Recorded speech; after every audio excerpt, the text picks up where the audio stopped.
నాకు ఊహ తెలిసినప్పటి నుంచి ప్రతి సంవత్సరం ఈ రోజుని పెద్ద పండుగలో జరుపుతూ ఉంటారు.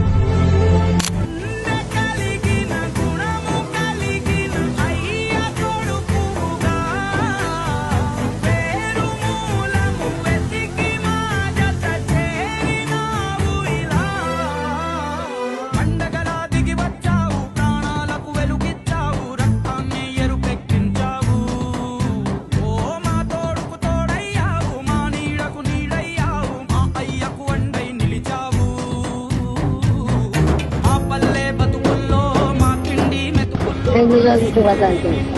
Saya kemarin mau nikah.